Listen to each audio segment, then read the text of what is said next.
저는 여러분과 함께 사랑이 없으면 폭력입니다 라는 제목으로 하나님 말씀 전하도록 하겠습니다. 우리 서로 한번 인사하겠습니다. 사랑을 축복합니다.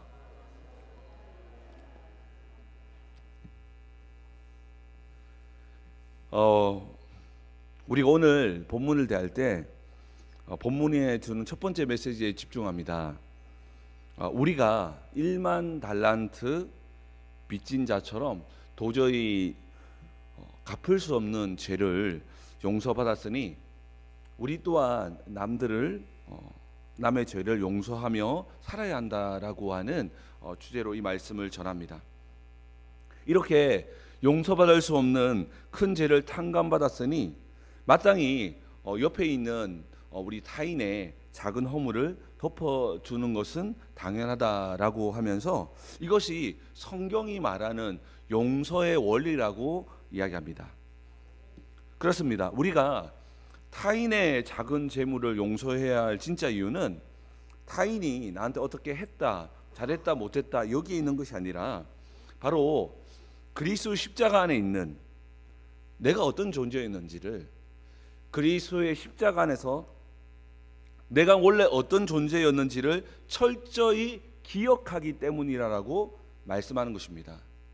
성경이 말하는 용서의 원리는 타인이 내게 어떻게 했느냐를 넘어서 십자가 앞에서, 그리스도 십자가 앞에서 내가 어떤 존재였는지를 철저히 기억하고 잊지 않기 때문에 용서하는 것이라는 것입니다. 우리가 바로 도저히 용서받을 수 없었던 1만 달란트 빚진 자가 우리였다는 것입니다. 그런데 이 엄청난 빚을 은혜로 값없이 선물로 탕감받았습니다.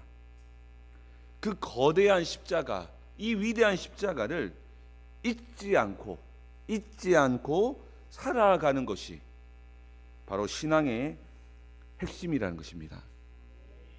여러분, 신앙은요, 새 은혜를 얻는 것을 가장 우선으로 하는 것이 아니라 신앙은 이 받은 은혜를 잊지 않는 것입니다. 신앙은 새 은혜를 구하기 이전에 받은 은혜가 얼마나 큰지를 잊지 않고 기억하며 살아가는 것이 바로 신앙의 핵심을 이야기하고 있는 것입니다.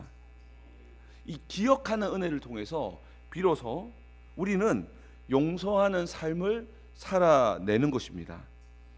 오늘 이 본문은 바로 인생에 꼭 필요한 첫 번째 신앙의 핵심을 강력하게 전해주고 있습니다. 하지만 이 오늘 본문을 조금 더 자세히 들여다보면 우리가 놓치기 쉬운, 우리가 이 본문을 읽으면서 쉽게 간과하는 아주 중요한 복음의 메시지가 또 하나 숨겨져 있습니다. 예수님께서 전하셨던 복음의 핵심은요, 여러분 사복음서를 한번 읽어보십시오. 예수님께서 사복음서에서 전했던 복음의 핵심은 무엇이었냐면 구원받는 진짜 믿음은 무엇인가가 핵심이었습니다. 사도 바울은 서신서를 쓰면서 구원받는 방법은 무엇인가라고 했을 때는 오직 은혜다라는 것을 강조했습니다. 그런데 예수님께서 사복음서를 통해서 강조했던 복음의 핵심 메시지는, 그러면 믿음으로 구원받는데 믿음 중에 참된 믿음이 무엇인가, 구원받는 참된 믿음은 무엇인가가 사실은 예수님의 복음의 핵심이었습니다. 성경은 우리에게 예수님을 이렇게 알려주시죠. 마태복음 7장 21절에 나더러 주여 주여 하는 자마다 다 천국에 들어갈 것이 아니요 다만 하늘에 계신 내 아버지의 뜻대로 행하는 자라야 들어가리라. 예수님은, 우리는 예수 영접했냐 영접하지 않았냐, 주여 주여 했냐 이쪽에 집중했다면, 예수님은 이제 더 나아가서 정말 우리가 고백했던 그 믿음이 진짜인가를 돌아봐야 한다라고 말씀했습니다. 본문 속의 주인은 분명히 1만 달란트, 정말로 평생 벌어도 갚을 수 없는 천문학적 빚을 전부 값없이 은혜로 탕감해 주었습니다. 이건 정말 너무나 중요한 구원의 모습을 말하는 것입니다. 주인은요, 여기서 주인은 하나님을 비유하고 빚진 자는 우리를 비유합니다. 그런데 이 종이 밖에 나가서 자기에게 고작 100데나리오 빚진 자를 멱살을 잡고 또 봐달라고 하니까 감옥에 집어넣어 버립니다. 자, 여기서 아주 중요한 복음의 메시지가 등장합니다. 그러면 이 탕감해 준 주인은 어떻게 합니까? 선언했던 탕감을 무효라고 선언하고 이 10,000달란트 빚진 자를 다시 감옥에 집어넣습니다. 우리 33절과 34절 말씀 다시 한번 더 읽어보겠습니다. 읽겠습니다. 시작. 내가 너를 불쌍히 여긴 것 같이 너도 내 동료를 불쌍히 여김이 마땅하지 아니하냐 하고 주인이 노하여 그 빚을 다 갚도록 그를 옥졸들에게 넘기니라. 아멘. 여러분 이 본문을 읽으면서 이게 뭐지라고 한 번쯤은 생각해 보았을 본문입니다. 이 주인은 정말 당혹스럽습니다. 야, 우리를 값없이 이렇게 선물로 영생 주셨는데 이 갑자기 어떤 장면이지? 이렇게 100데나리온을 빚진 자를 감옥에 넣었더니 그 모든 거 무효라고 하면서 다시 감옥에 집어 넣어버립니다. 도대체 이건 어떻게 이해됩니까? 그렇다면 처음에 이 10,000달란트 빚진 자를 탕감은 진짜 탕감이 아니었단 말입니까? 어쩌면 이 모든 시간들은 시험이라서 진짜 잘하면 이 탕감해주고 아니면 다시 용서하지 않으려고 한 것입니까? 조건부 용서였을까요? 이거는 왜 이 질문이 중요하냐면 이건 우리의 구원과 연결되기 때문입니다. 아닙니다. 이 기막힌 상황은 우리가 정말 놓치기 쉬운 두 번째 믿음의 원리를 예수님께서 설명하고 있습니다. 십자가의 은혜, 십자가의 은혜를 흘려보내지 않는다면 그 사람의 믿음은 처음부터 가짜일 수 있음을 고발하는 것입니다. 우리가 받은 이 십자가의 진짜 은혜는요, 머물러 있지 않고 우리를 넘어서 밖으로 흘러가는 특징이 있다는 것이죠. 만약 내 삶에 이런 용서와 긍휼이 흘러가는 특징이 나타나지 않는다면 우리 안에 구원받은 진짜 믿음이 시작되었는지를 점검해야 된다라고 말씀하고 있는 것입니다. 여러분 고린도후서 13장 5절 말씀 한번 같이 한번 읽어볼까요? 고린도후서 13장 5절 말씀 같이 읽어보도록 하겠습니다. 읽겠습니다. 자, 제가 읽어드리겠습니다. 너희는 믿음 안에 있는가? 너희 자신을 시험하고 너희 자신을 확증하라. 예수 그리스도께서 너희 안에 계신 줄을 너희가 알지 스스로 알지 못하느냐? 그렇지 않으면 너희는 버림받은 자니라. 너희 자신이 믿음 안에 있는가를 시험하고 확증하라라고 바울은 말했습니다.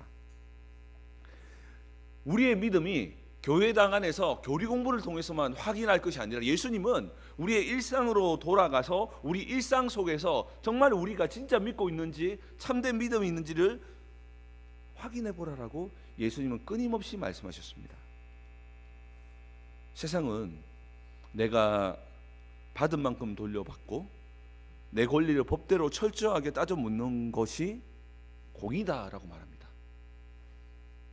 하지만 참된 믿음은요, 사랑 안에서 공의가 만나는 것이라는 것입니다. 우리가 고난조각을 맞아서 십자가를 생각합니다. 여러분, 십자가는요 정말 사랑과 공의가 만난 지점이라는 것입니다. 하나님께서는 인간이 범죄한 이 일에 대해서는 단호하게 심판하셔야 됩니다. 단호하게 심판하셔야 하는 그 심판과 그럼에도 불구하고 죄인을 끝까지 품어주시는 그 하나님의 사랑이 동시에 만나는 장면이 바로 십자가라는 것입니다. 우리가 입은 은혜는 바로 이 뜨거운 사랑 안에서 경험했던 공의였다는 것입니다. 예수님은 이것이 진짜 구원받은 자에게 흘러나오는 공의의 특징이 되어야 한다고 말씀하는 것입니다. 이것이 철저하게 사랑 안에서 행하는 공의, 이것이 우리 안에 시작된 은혜였고, 이것이 구원받은 자의 믿음의 열매라고 말씀하고 있는 것입니다. 오늘 탕감받은 종을 보십시오. 내 권리를 내 법대로 따져 묻는 세상적인 공의만을 주장합니다. 네, 논리적이고 맞는 말입니다. 그런데 예수님은 이것을 향해서 진짜 믿음이 아니라고 강력하게 경고하는 것입니다. 그렇기에 십자가를 통과한 진짜 믿음은 사랑 안에서 공의를 행하게 되어 있다는 것이죠. 오늘 말씀을 통해서 첫 번째 메시지인 용서의 은혜를 잊지 않고 살아가고 있는지를, 또한 두 번째 메시지인 사랑 안에서 공의를 행하는 진짜 신앙이 내 삶에 제대로 작동하고 있는지 함께 살펴보기를 원합니다. 예수님께서 오늘 비유를 꺼내신 배경은 아주 간단합니다. 베드로가 용서에 대한 이 질문 속에서 형제를 7번까지 용서해야 합니까? 라고 물었을 때 예수님은 7번에 70번까지 해야 한다라고 단호하게 말합니다. 우리의 이 용서는 이 내 인내심이 아니라 하나님께 받은 무한한 용서의 반응으로서의 용서가 이루어져야 된다고 말씀합니다. 왜냐하면 7번에 70번은 무한정 용서라는 거거든요. 결국 이러한 모습 속에서 우리는 하나님 뭘 보기 원하시냐면 이 용서하는 자세, 인간 관계를 통해서 보이지 않았던, 여러분 믿음 보입니까?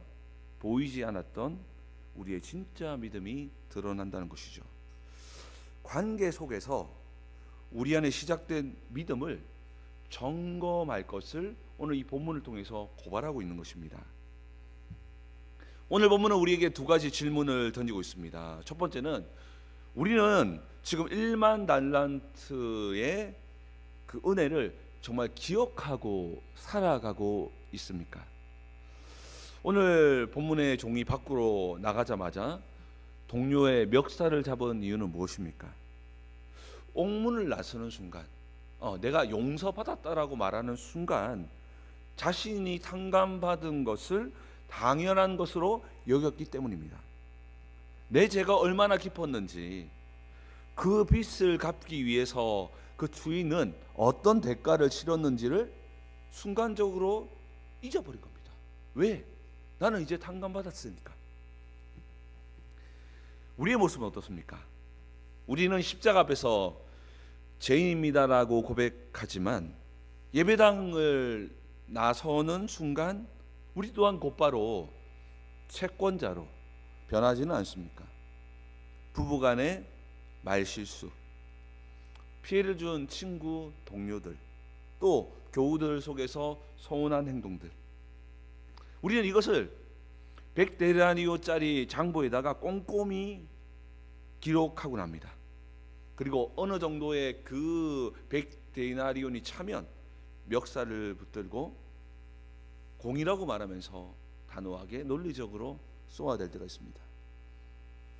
그때 상대가 긍휼을 구하고 용서를 구합니다.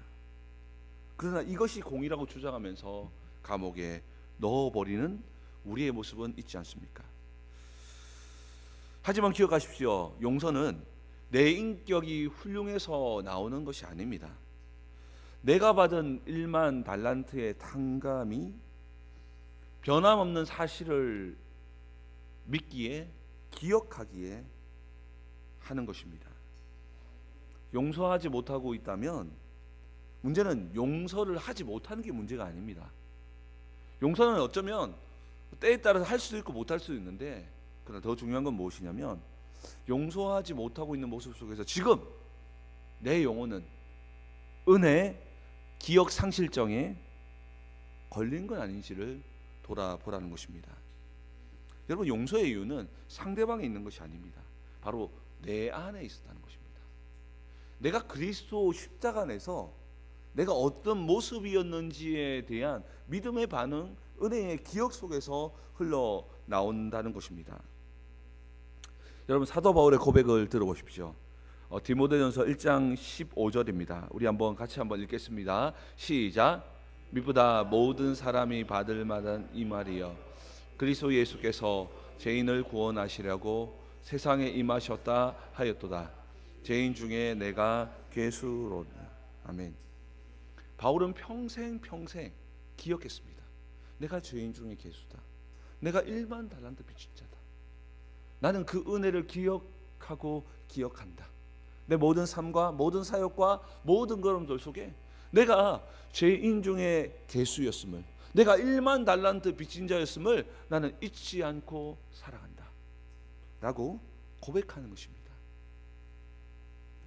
수많은 사람들이 배신과 억울함 속에서 끝까지 품을 수 있었던 이유는 바울은 엄청난 배신과 모함과 억울함 속에 있었습니다.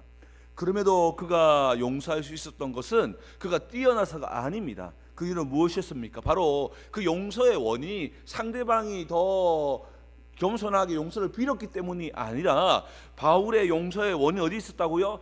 자기 안에 있었다는 것입니다. 자기는 죄인 중에 괴수임을 한순간도 잊지 않았다는 것입니다.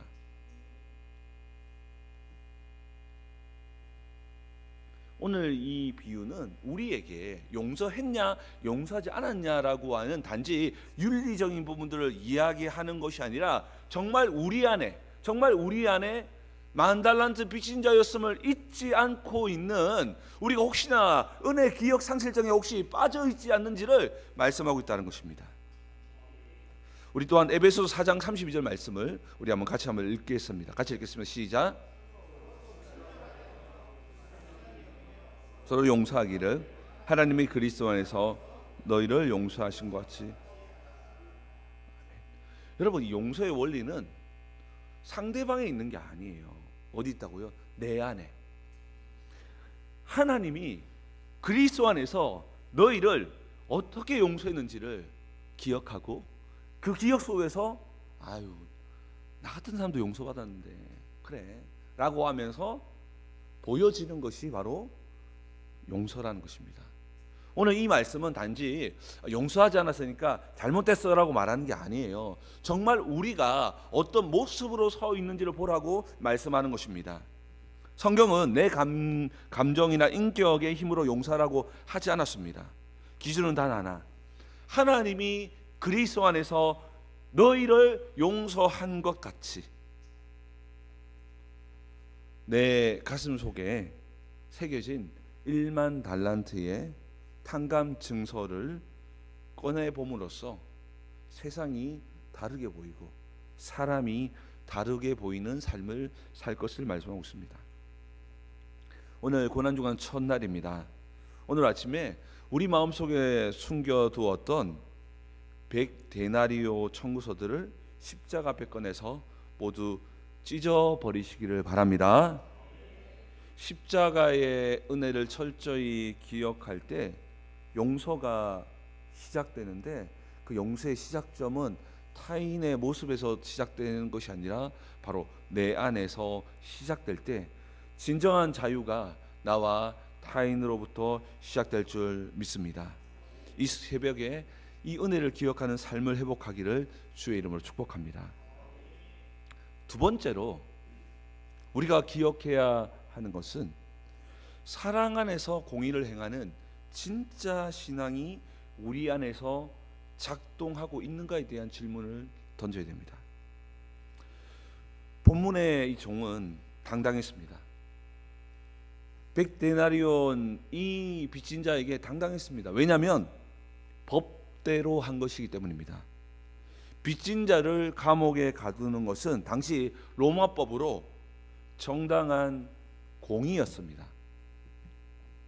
하지만 예수님은 이 정당한 공의를 향해서 사랑 없는 공의를 가리켜서 또 다른 폭력이라고 정의하시는 것입니다.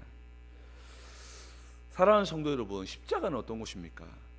하나님의 공의와 사랑이 만나는 곳입니다. 죄는 미워하시되 죄인을 살려내시는 하나님의 지혜가 머문 것입니다. 우리도 그런 말 하지 않습니까? 죄는 미워하되 사랑은 미워하지 마라. 바로 이 원리가 십자가에서 완벽하게 이루어진 것입니다. 진짜 믿음은, 진짜 신앙은, 우리 안에 시작된 진짜 신앙은, 우리 안에 시작된 진짜 예수의 생명은 바로 이 십자가의 방식을 따르게 되어 있습니다. 정의라는 이름으로 누군가를 난도질 하고 있지 않는지를 우리는 돌아봐야 합니다. 내가 틀린 말을 했어? 이건 옳지 않아? 라고 이야기하면서 아주 논리적이고 아주 맞는 말을 통해서 우린 또 다른 폭력을 행하고 있지 않는지를 돌아봐야 한다는 것입니다. 사랑이 없는 공의, 오늘 이 10,000달란트 빚진 자는 공의를 행했습니다. 세상 사람들 볼 때는 정당합니다. 그러나 사랑이 빠져버린 공의는 복음이 아니라 또 다른 폭력이 될 수 있음을 오늘 성경은 경고하는 것입니다. 여러분, 제가 설교도 했지만 요한복음 8장을 기억하시죠? 가늠하다 잡힌 여인을 끌고 와서 율법대로 돌을 치러 갑니다. 율법대로입니다. 그것은 분명한 율법이었고 틀린 말이 하나도 없어 보이는 공의였습니다. 하지만 그들 손에 들렸던 율법이라는 돌멩이는 그저 사람을 죽이려는 잔인한 흉기일 뿐이었습니다. 또 다른 폭력이었다는 것이죠. 예수님께서는 어떻게 합니까? 진정한 율법을 보십니다. 너희 중에 죄 없는 자가 먼저 치라고 말씀하시면서 죄에 타협하지 않으면서도 이 모든 율법은 사랑 안에서 반드시 이루어진다는 것을 보여주는데요. 이것이 바로 십자가라는 것입니다. 여러분, 야고보서 2장 13절 말씀에 이렇게 말씀하고 있습니다. 긍휼을 행하지 아니하는 자에게는 긍휼 없는 심판이 있으리라. 긍휼은 심판을 이기고 자랑하느니라. 여러분, 우리가 이 새벽에 우리 안에 들고 있는 계산기를 십자가 밑으로 던져버려야 합니다. 내 기준, 내 자존심, 내 권리라는 이름의 계산기를 산산조각내어 버려야 합니다. 그리고 그 빈손에 하나님의 긍휼, 하나님의 사랑을 들고 나아가야 한다는 것입니다. 억울해도 먼저 손을 내밀고 정당한 권리임에도 불구하고 품어주는 것, 그것이 바로 우리가 경험했던 십자가이며 사랑 안에서 공의를 완성하는 진짜 신앙이라는 것입니다. 이것이 우리가 경험하고 있는 은혜이고 또한 이 은혜를 경험하게 하심은 이 은혜가 세상에 전해지기를 원하시는 하나님의 소원이 그 은혜 속에는 함께 있는 것입니다. 그래서 우리는 복음 이야기하면서 예수 믿으면 천국 간다만이 복음이 아니라 내가 살아가는 삶의 여정 속에서 사람들에게 복음이 무엇인지를 보여주고 경험하게 함으로써 그 사람에게 예수의 생명과 예수의 능력을 전하는 것이 또한 하나님의 소원이었다는 것입니다. 오늘 여러분이 마주하는 모든 관계 속에서 십자가의 원리를 기억하며 또한 작동하게 되기를 주의 이름으로 축복합니다. 내가 이번 이 10,000달란트의 은혜를 기억할 뿐 아니라 나에게 100데나리온 빚진 자를 따뜻하게 품어주는 진정한 복음의 능력이요 진정한 믿음의 시작이 우리의 삶에 시작되기를 주의 이름으로 축복합니다.